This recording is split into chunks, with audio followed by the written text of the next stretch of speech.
Under the greenwood tree, who loves to lie with me and turn his merry note unto the sweet bird's throat. Come hither, come hither, come hither, here shall he see no enemy but winter and rough weather. More, I prithee, more. It will make you melancholy, Monsieur Jake. I thank it. More, I prithee, more.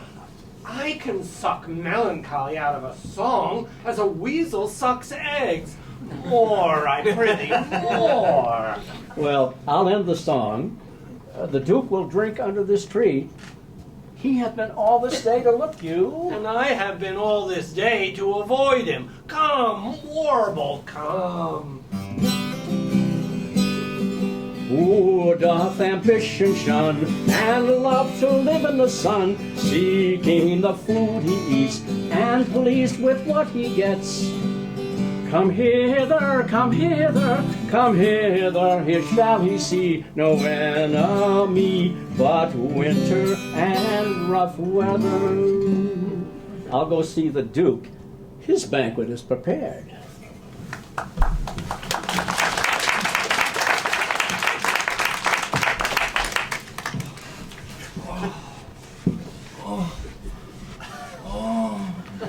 Dear master, I can go no further. Oh, I die for food. Here lie I down, and then measure out my grave. Farewell, kind master. How now, Adam? No greater heart in thee? Live a little, comfort a little, cheer thyself a little. If this uncouth forest yields anything savage, I will either be food for it, or bring it as food for thee. Come, I will bear thee to some shelter. Surely, good Adam.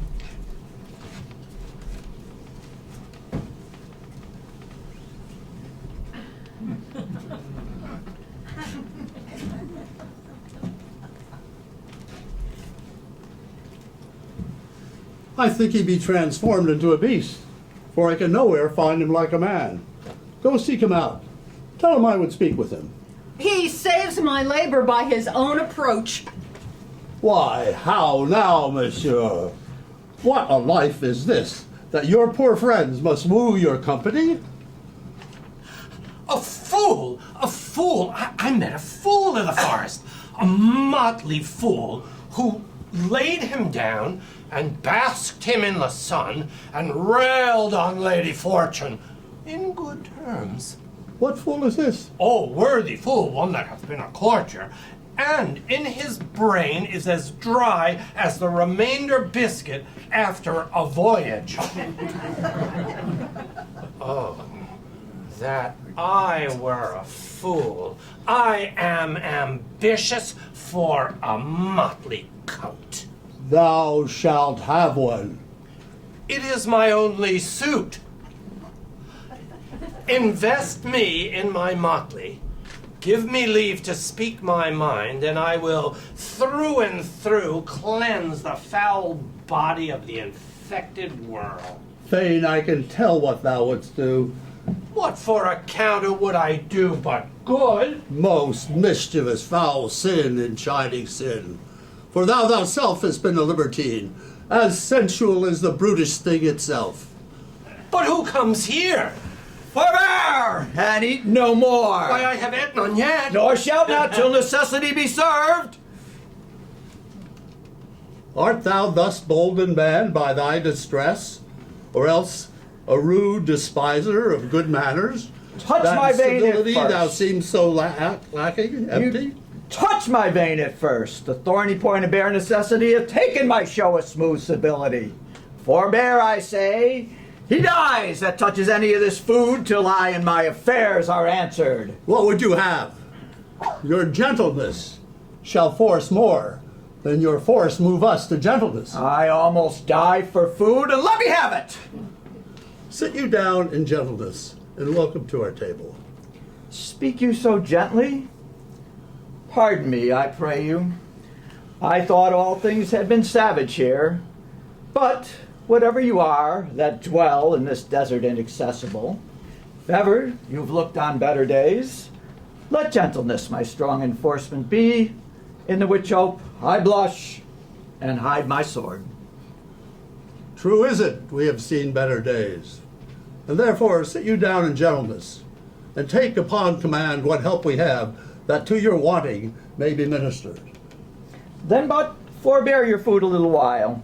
There is an old poor man that after me hath many a weary step, limped in pure love, till he be first sufficed, oppressed by two weak evils, age and hunger. I will not touch a bit. Go find him out. I thank ye, and be blessed for your good comfort. You see, we are not all alone unhappy. This wide and universal theater presents much more woeful pageants than the scene wherein we play in. All the world's a stage, and all the men and women merely players.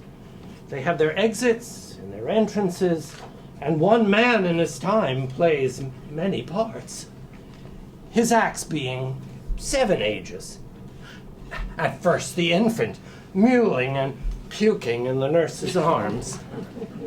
And then the whining schoolboy, with his satchel and shining morning face, creeping like snail, unwillingly to school. And then the lover, sighing like furnace, a woeful ballad made to his mistress's eyebrow. Then a soldier, full of strange oaths and bearded like the pard, jealous in honor, sudden and quick in quarrel, seeking the bubble reputation even in the cannon's mouth. And then the justice, in fair round belly with good capon lined, with eyes severe and beard of formal cut, full of wise saws and modern instances. And so he plays his part. The 6th age shifts into the lean and slippered pantaloon with spectacles on nose and pouch on side. His youthful hose, well saved, a world too wide for his shrunk shank, and his big manly voice turning again toward childish treble, pipes and whistles in his sound. Last scene of all that ends this strange, eventful history is second childishness and mere oblivion, sans teeth, sans eyes, sans taste, sans everything.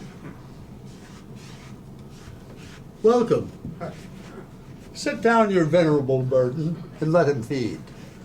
Give us some music and, good cousin, sing.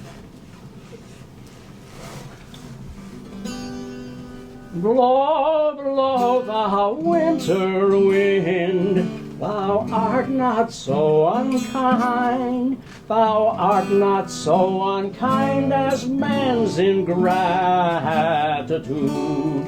Thy tooth is not so keen, because thou art not seen. Thy tooth is not so keen, because thou art not seen. Although thy breath be rude, although thy breath be rude, although thy breath be rude.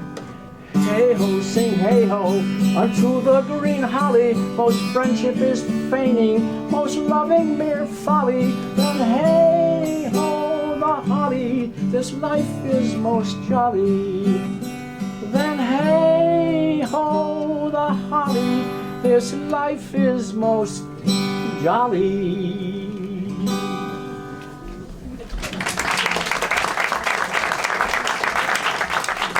young man, you are right welcome as your master is. Give me your hand, and let me all your fortunes understand.